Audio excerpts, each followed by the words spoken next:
and everything else if you have your phone set up as well, too. Going over the story this morning. So we are live. What's happening, everybody? Rico Lamite here, Cannavision Global, and I'm going over the State of Cannabis News Hour recap from this morning. Turn off this fucking music for y'all before I get hit with one of those messages. All right, so this morning's story was coming out of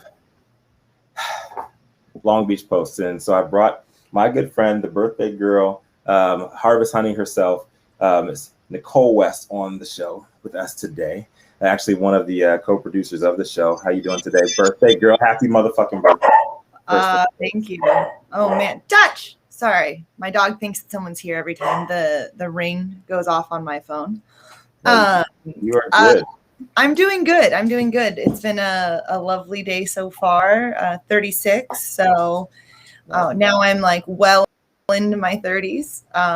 Pretty excited to be here. And I've been asked by several people today, why am I like doing whatever it was that I was doing? Like, why aren't you out having fun? And my response is like, I love what I do so much that like, this is what I would be doing on my time off. So I'm going to keep doing it, you know? I could dig it. You do it very, very well. And you have earned a notorious following in the industry. You've been in the biz out here in LA, or excuse me, out here in California. You've been in the biz out there in Colorado as well. And you have incredible knowledge about the plant, about the industry, and everything. I'm just glad to be on State of Cannabis News Hour with you. You and Susan doing your thing every single morning. So let's just hop right into it because you are a Long Beach native. So today's story, this was actually coming from the Long Beach Post, and bring it up right here. All right, so the story was the laws tweaked to allow the shared use of manufacturing facilities, but advocates say more dispensaries are needed. So this one came out of Jason Ruiz from Long Beach Post. And so cannabis laws in Long Beach now allow for manufacturers to share space in an effort to bring more business with less initial capital online after the city council unanimously approved of shared use amendment Tuesday night. So the change is going to allow businesses that infuse concentrates into products, extract oils using butter and oils, and just package and label other products to use the same space, similar to a commercial kitchen. The law is actually going to prioritize social equity applicants also, and those who have lower incomes, live in underserved parts of the city, or have prior criminal records tied to cannabis for up to 1 year, or until 15 licenses have been issued to the equity applicants, whichever comes first. So there was some pushback on this from certain community leaders out in Long Beach, and they're notable people as well. They are pushing for more licensures, more retail licenses. As a person that is active in the industry, also somebody who is from the city of Long Beach, what is your response on that? How do you feel about that, Nichole? You had some choice words this morning. Oof. I have some very genuine feelings about this. Well, first of all, I was one of the original license holders in the city of Long Beach in 2009 under 5.87, which was the initial licensing.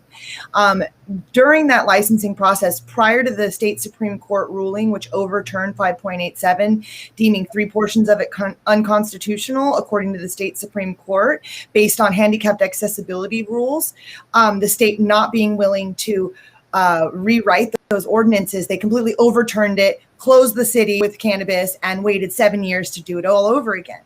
Well, prior to them shutting it down on the state Supreme Court, they had made an emergency ruling where they added parks to the ordinance, thus deeming 4 companies out of business. Myself, Herbal Solutions, Larry King's store over off of Carson, and I can't remember whichever, and John Storm's over in Belmont Shore. Now, the irony here of all of it is the location that was one of the ones that was zoned out back then was 30 feet from one of the locations, which is on 2nd Street now.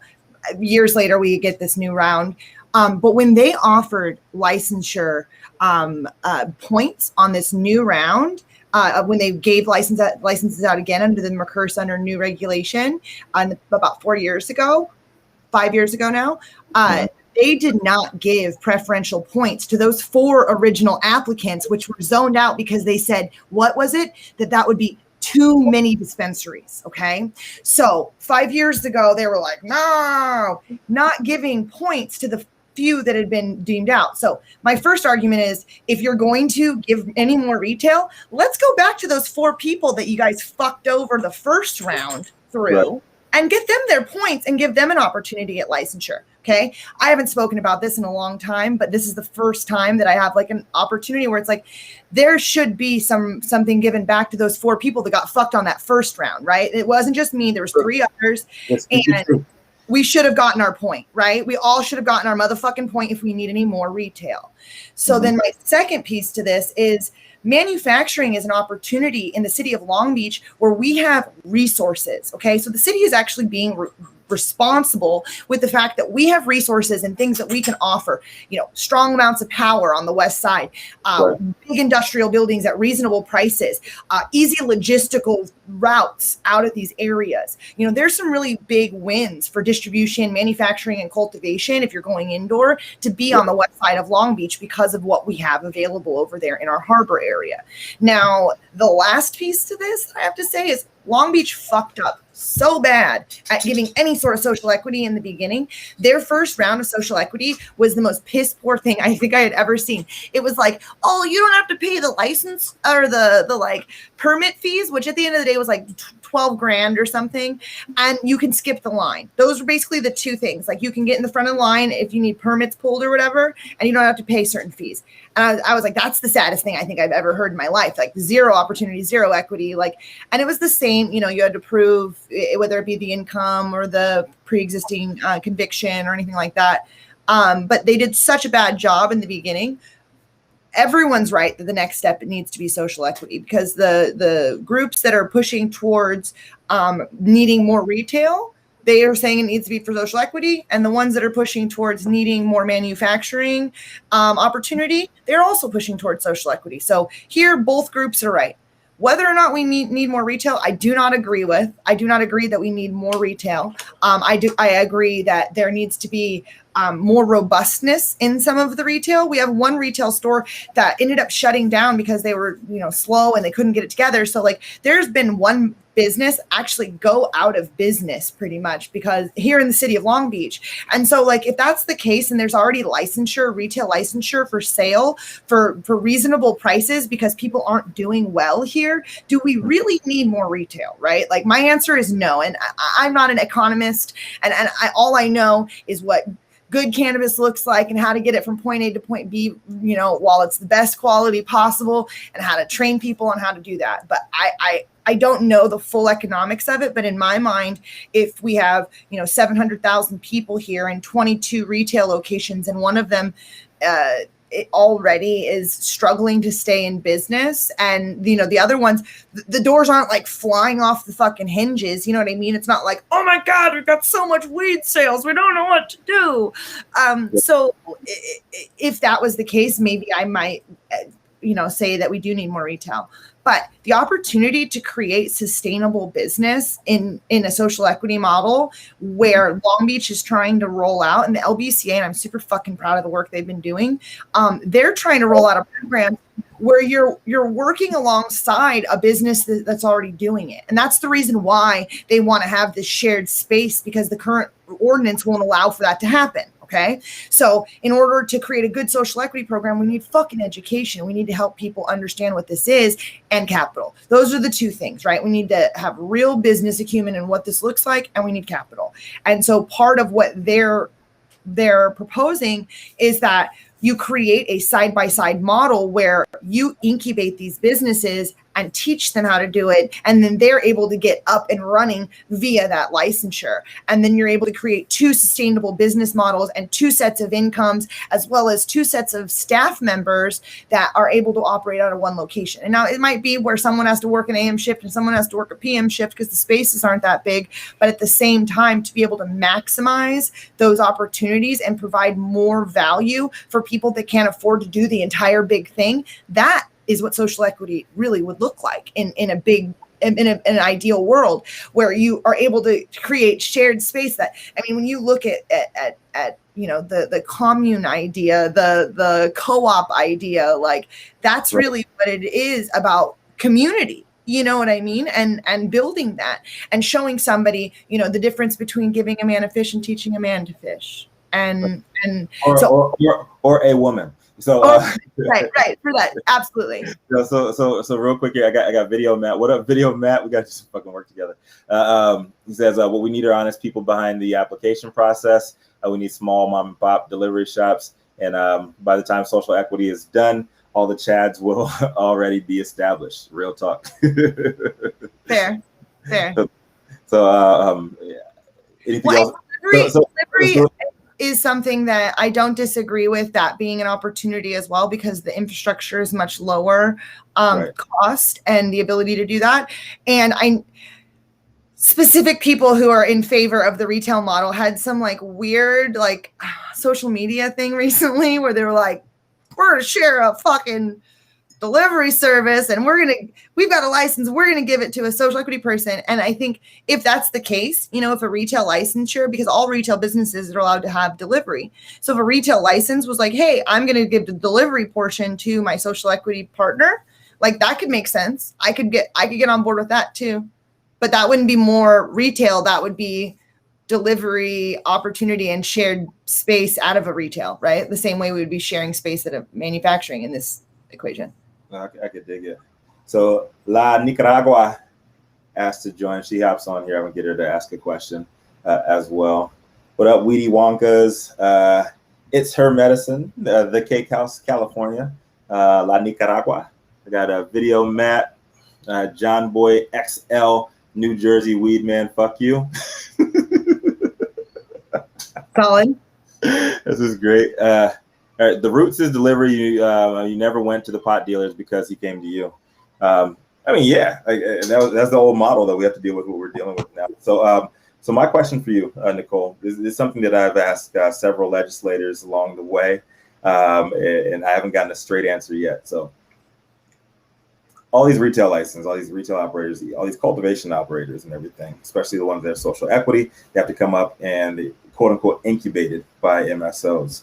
Why are they not being taught about automation? Why are they not going through automation classes and courses and preparing for that process? Because the rest of America moving forward, if this is legalized, everything's automated, right? So why are we teaching these people, are putting into law, oh, you have to teach them this course, you have to teach them how to do an outdated process once legalization is federally mandated. They're going to have skills that are obsolete, already. So what do you suggest we teach or we employ in these programs? Because you work with the unions. What do you suggest should be in these bills that are going to the states?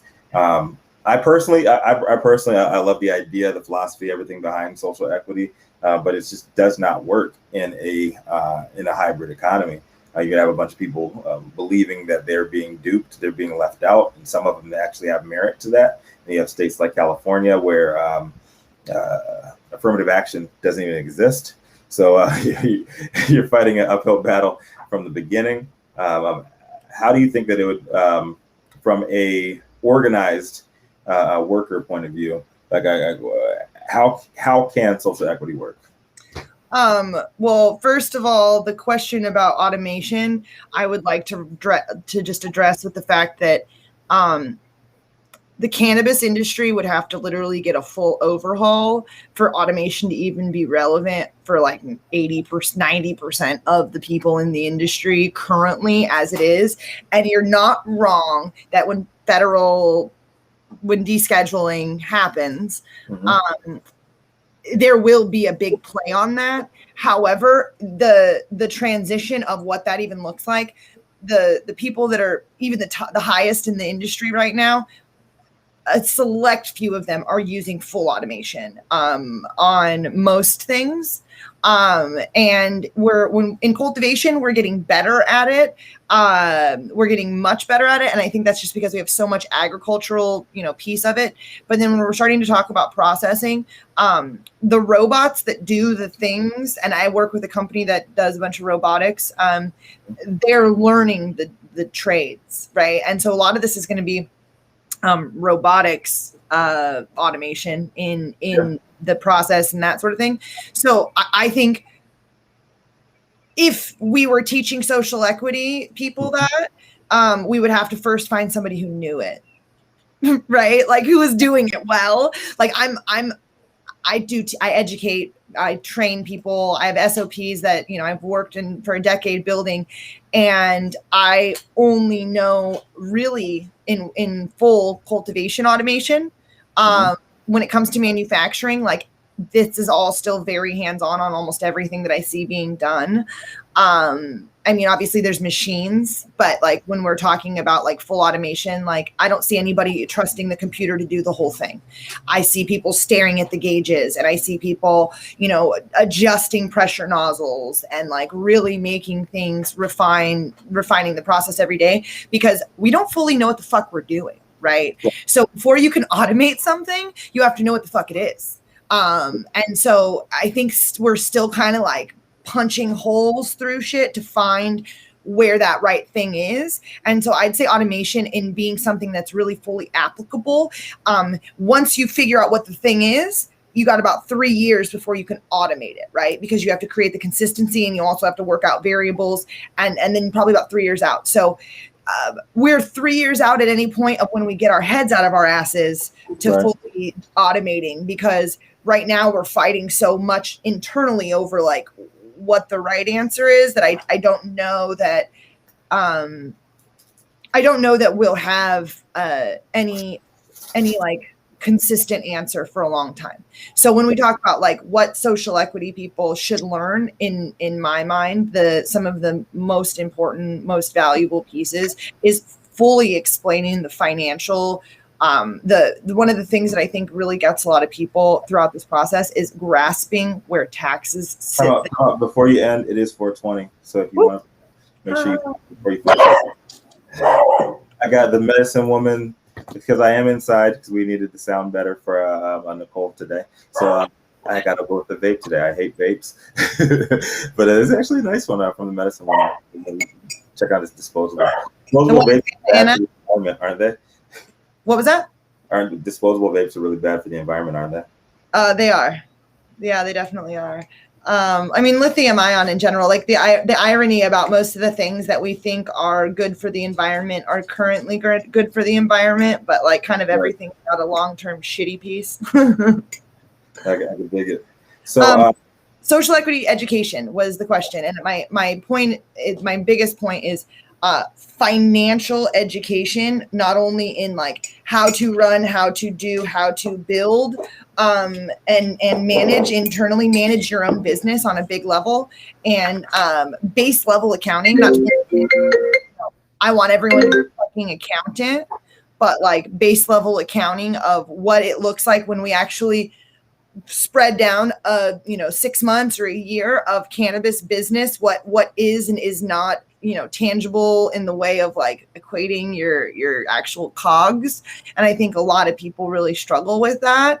Understanding your actual cost of operation is one of the biggest things that I like. A financial solvency class, like that is what we need to be teaching. We need, and this is for fucking everyone in the cannabis industry, not just social equity people. Some of the legacy people that are rolling in with fucking, no problem financing a bunch of this stuff, they still don't know what the fuck they're talking about. The amount of insanely big facilities that don't understand their actual cost per gram of production.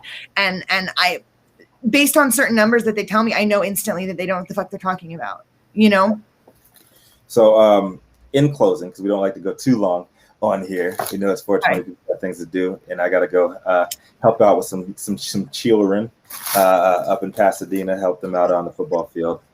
We'll talk about my mixed feelings on that later on at another episode. But what do you have going on? Some instant, some immediate initiatives you have you want to call out, and also what are you doing for your birthday, man? So tell us what you got going on and what you got. Do you have any plans for the birthday? Any initiatives you want to shout out as a birthday gift for somebody to support? Well, first and foremost, always support. I'm working with the Weed for Warriors and I'm working with Dear Cannabis. There's two different organizations within the cannabis community. Weed for Warriors I've been working with them for almost a decade now, doing outreach work, getting product, free medicine to vets. So that's amazing. And Dear Cannabis has been doing, they're sourcing and manufacturing products for people in need. And obviously I shouted out earlier the LBCA. I love the work that they've been doing and I'm pretty proud of them. I'm glad to know them, glad to be blind, and my birthday, I'm going to dinner. What was that? I didn't mean to end your birthday. I just want to give a huge shout out to Dear Cannabis. They actually helped a good friend of mine reached out that had a very had a need.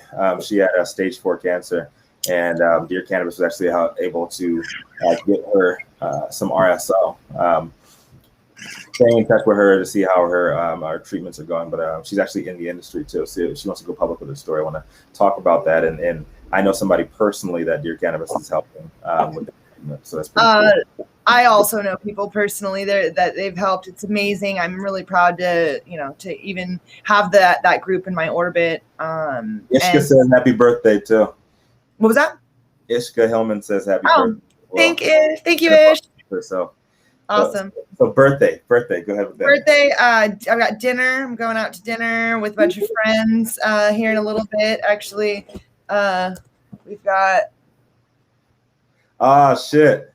Is that El Presidente? El Presidente Beck in the corner here.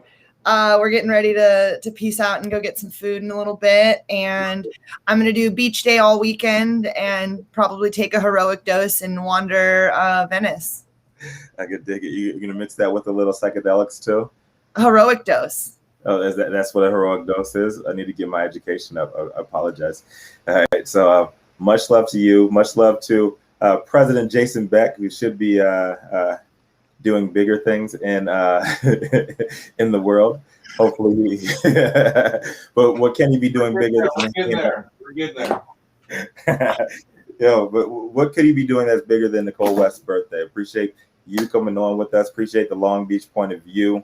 It's always good to have people that are actually in the game. They have skin in the game. They got the talking points to give as well. You guys want to get in touch with Nichole, please reach out to her at harvest_honey. Follow her in her adventures. And in the background there, if you guys did not see, that's the president, the future cannabis czar of the world. When the aliens come for us in a few weeks, the false flag. Cannabis's very own Kaiser Soze. The man, the myth, the legend himself. Jason Beck. Much love to y'all. Appreciate your insight today. And oh shit, I gotta tell you, I will not be on tomorrow because I'll actually be in the air. What up to Happy Monkey over here as well? Because I'm actually going out to kick it with my boys at Happy Monkey this weekend. I'm headed to the monsoon that is New York City right now. I see they got 3-4 feet of water, so I will be bringing my duck boots. No, it'll be dope. The hurricane is touching coast on touching down the East Coast, but everything will be all right. So hello. I will tell Vlad he said what up. Hood Strains, what up, everybody? Thank you for the love, and make sure you guys check out State of Cannabis News Hour tomorrow morning. You want to give a quick plug for State of Cannabis News Hour? State of Cannabis News Hour, Monday through Friday, 9 a.m. Pacific Standard Time, 1 hour, all your cannabis news. Get your daily dose. Much love. Appreciate you. Everything you're doing. Happy birthday, and everybody at home. When life gives you no place else to turn, you just got to turn up, baby. See y'all tomorrow. Much love. Have a good night. All right. Enjoy yourself.